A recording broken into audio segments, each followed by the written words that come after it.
성도 여러분 안녕하세요. 오늘은 하이델베르크 요리문답 13문 14답입니다.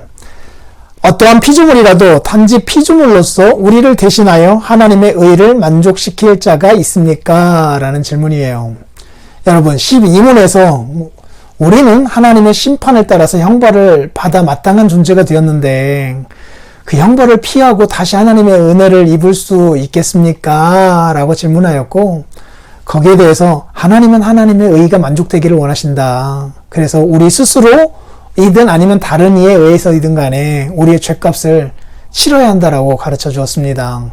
하나님의 의가 만족되는 것과 우리의 죄값을 치르는 것을 같은 것으로 여기며 설명을 했잖아요. 그러면 우리가 우리의 죄값을 치러서 하나님의 의를 만족시킬 수 있습니까? 13문에서 물었죠. 답은 결코 그렇지 않습니다. 오히려 우리는 날마다 죄값을 증가시키는 자들입니다. 라고 고백했어요. 우리로서는 소망이 없다 얘기했습니다. 그러면서 14문에서 그러면 단지 피조물로서 우리를 대신하여 하나님의 의를 만족시킬 자가 있는가? 피조물 중에 우리 대신 누군가 우리를 대신하여서 죄값을 치러 하나님의 의를 만족시킬 자가 있는가라는 질문이에요. 답은 이렇습니다. 하나도 없습니다. 이유는 두 가지래요. 첫 번째는 하나님께서는 인간의 죄책 때문에 다른 피조물을 형벌하기를 원치 않으십니다.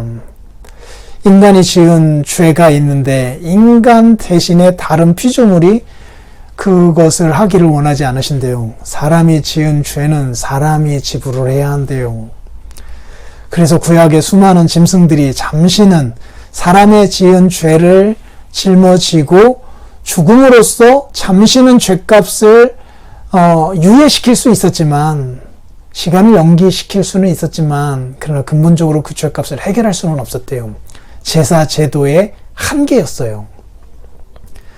사람이 지은 죄는 사람이 지불해야 한대요. 그것이 첫 번째 원리래요. 그래서 사람이 지은 죄를 다른 피조물이 대신할 수가 없대요. 두 번째, 어떠한 피조물이라도 단지 피조물로서는 죄에 대한 하나님의 영원한 진노의 짐을 감당할 수도 없고 다른 피조물을 거기에서 구원할 수도 없습니다. 능력도 없대요.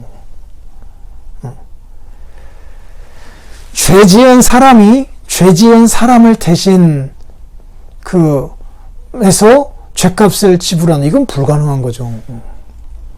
그러면 죄 없는 사람이 없겠지만 있다 손쳐요. 죄 없는 사람 단 한 사람이라도 있다 쳐요.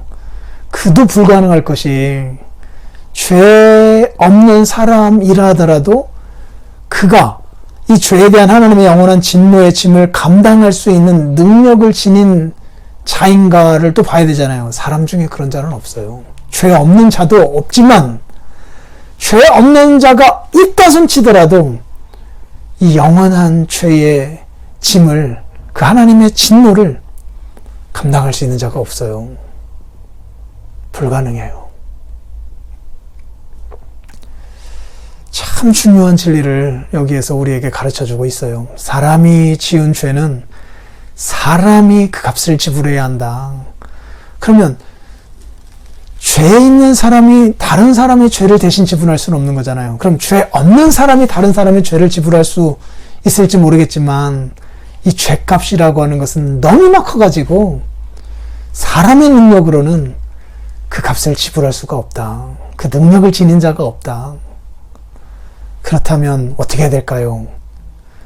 사람이면서 동시에 그 사람이 가진 능력이 아닌 정말 이 모든 죄값을 지불할 수 있는 어떤 능력자가 우리를 대신하여 오시는 일밖에 없는 거잖아요.